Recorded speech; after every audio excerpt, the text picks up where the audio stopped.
Hello everyone, welcome to Literature Warriors. So today I'm going to talk about the themes of the poem The Clown's Wife by Johnson Agha. In my first video I have done a brief analysis of the poem The Clown's Wife, and today I would be discussing the themes of the poem. So the first and the main theme of the poem is appearances versus reality.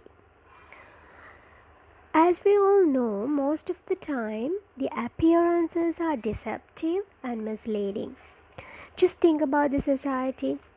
Most of the people come to conclusions or judgments considering the outer appearance of others. For instance, when we see a person who is laughing or smiling with others and talking to others, and the person seems to be a very happy person for us, and we judge him as a happy, joyous person.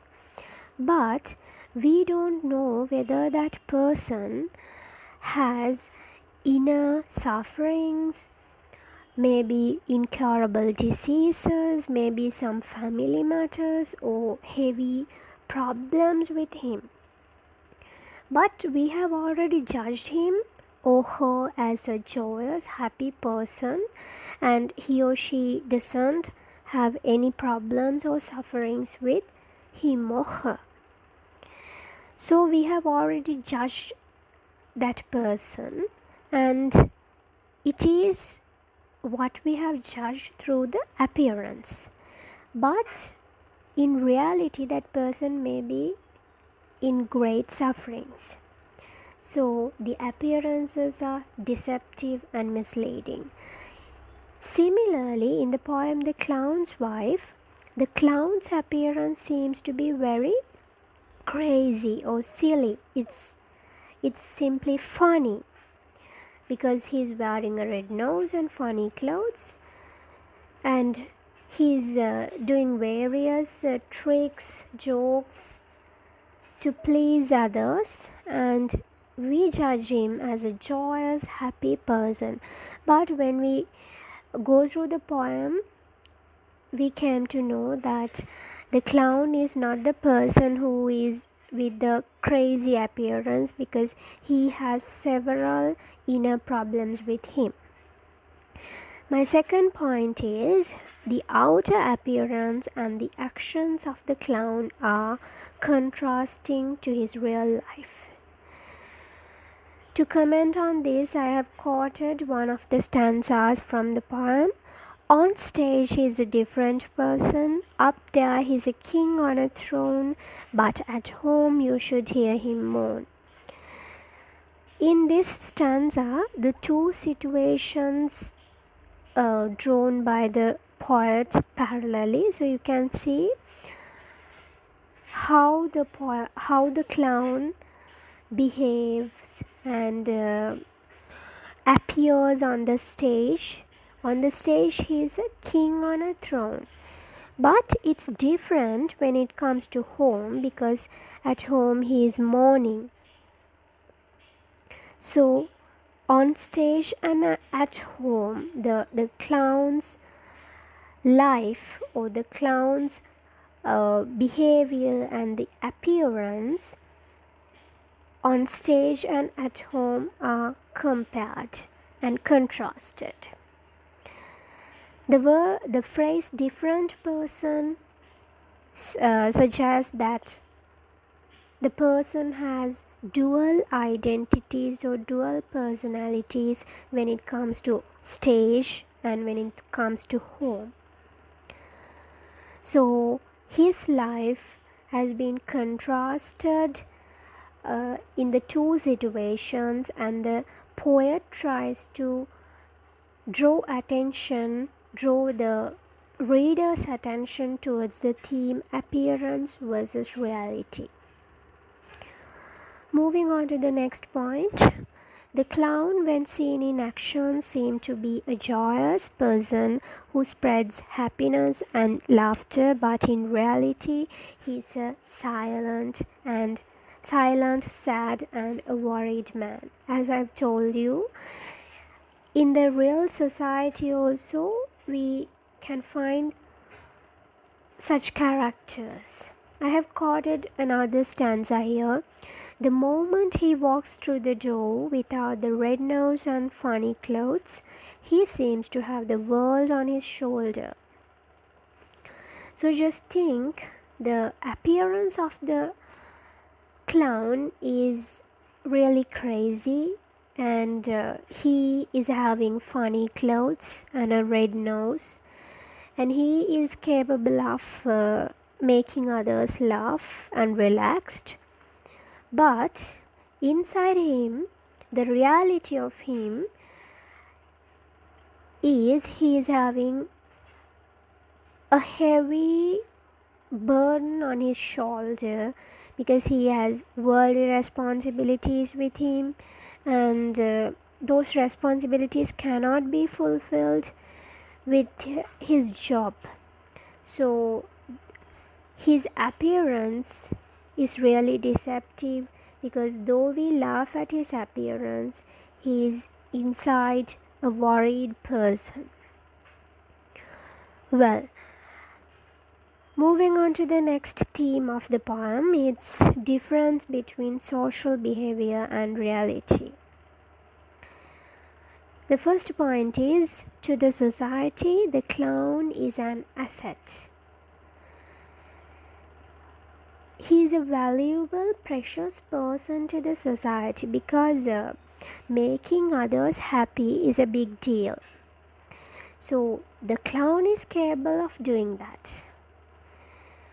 So he is considered as an asset. He is a precious gift to the society. So for that also I have quoted 2 lines from the poem. On stage he is a different person, up there he is a king on a throne. You can see the phrase, a king on a throne. This reveals that he is considered as an exceptional person in the society.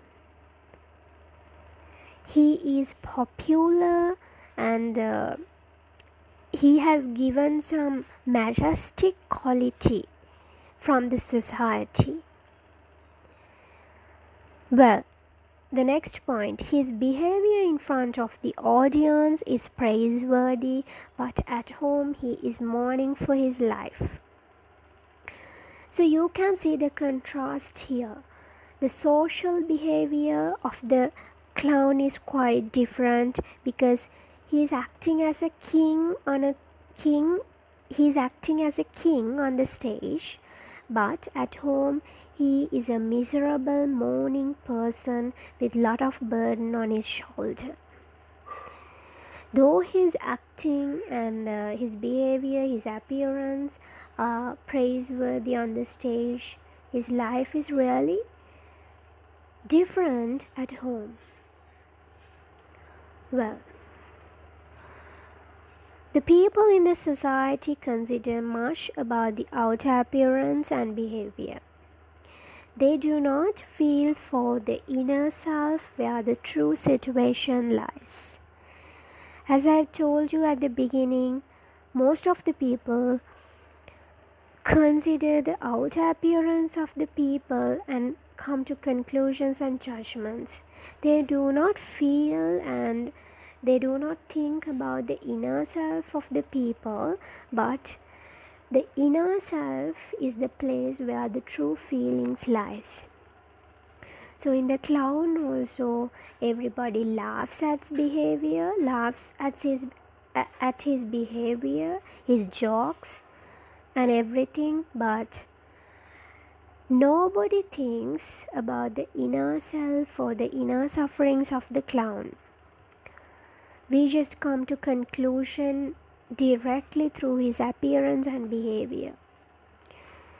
So this stanza can be taken to comment on this point, but he doesn't say exactly how he feels, doesn't say what's bothering him inside, just sits there saying almost to himself. So you can see how isolated he is with the phrase he doesn't say. Doesn't say is repeated, and it says nobody feels for his inner self, inner sufferings and inner problems. The only thing is everybody enjoys his outer appearance and the behavior. So he has become an isolated person, as he cannot tell anything to anybody because nobody thinks that he is a person who is mourning throughout his life. So the theme, the social behavior and the reality is quite significant in the poem, because the society is always depending over the appearances, but the reality is quite different. Well, let me move on to the next theme. Importance of mutual communication. This is another universal topic and a theme. The first point is the clown does not share his sufferings burden with his wife. I have quoted the two lines, but he doesn't say exactly how he feels, doesn't say what's bothering him inside. Now just see this. Doesn't say, it's repeated, and as he doesn't say anything to his wife doesn't know anything. His wife doesn't know the true feelings of the husband. Next point, the lack of communication has detached them from each other. So as I have told you, as the clown does not share anything with his wife, both of them have been detached from each other. In order to solve personal problems, mutual communication plays an important role. So it's universal, because we all know to find problems for our personal problems or any other problem, we need to talk to others. So mutual support and mutual understanding through mutual communication is really important to solve the problems. But here, the clown does not say anything to even his wife, and they have a detached relationship there. Their rapport is not strong due to lack of mutual communication. So it should be there to have a happy life, especially a happily married life. There should be mutual communication to the top level. Well, in the poem, the wife sympathizes and wishes to help, but as the clown does not speak out, the wife's efforts become a wrong treatment. Now you can remember in the poem, there was a stanza with all the actions of the wife done by herself to cheer her husband, juggling eggs, turning cartwheels, doing card tricks, and even borrowing his red nose. All these efforts are done by the wife to cheer her husband, but everything was useless. Everything was useless, because the wife wants to help her husband, but as the clown does not speak the real feelings and the real problems with the wife, her treatments are useless. You can see the great suffering, the great inner pain of the clown has shown in these two lines. Just sits there saying almost to himself, "Oh life, our life, what would I do without this clown of a wife?" Well, moving on to the last theme I'm going to discuss is sufferings of the poor. The clown represents the miserable life of the poor in the poem. So I have quoted the phrase poor soul. Here the poor soul does not mean that he is poor, but it shows he is helpless. But the poor soul, the helplessness of this clown is something really miserable. He is miserable, and he has become helpless as he is poor, as he is in the condition of poverty. And the next point, they have been depressed and isolated due to miserable conditions of their lives. All these miserable conditions have arisen due to their poverty.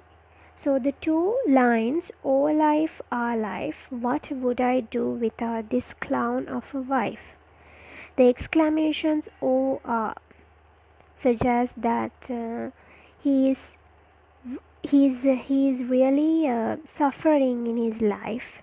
And the question, as you can remember, the poem starts with a question and ends with this question. So questions at the beginning and the end suggest that this couple, the clown and his wife, has quite a lot of problems with them.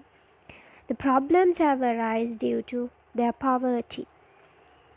The last point, the poor people are shouldering a heavy burden in their lives. So, world on his shoulder reveals that he is shouldering a great burden upon him because he cannot fulfill the responsibilities that he has to fulfill in his life. Well, now let me revise you the themes again. The first and the main theme of the poem is appearance versus reality, then difference between social behavior and reality, importance of mutual communication, and the last one is sufferings of the poor. So all these themes have been brought by the poet very effectively through the characters of the clown and also through the character of the clown's wife. So when you are asked to write an answer for the answer from this poem about the themes, it's better if you can quote some of the lines as I've quoted. If you can't remember the whole poem and the stanzas clearly, you can just remember some of the phrases. Just like a king on a throne, a different person, and you can remember all these actions done by the wife, juggling eggs, turning cartwheels, and then at last, "O life, our life," and also the two questions and at the beginning and at the end.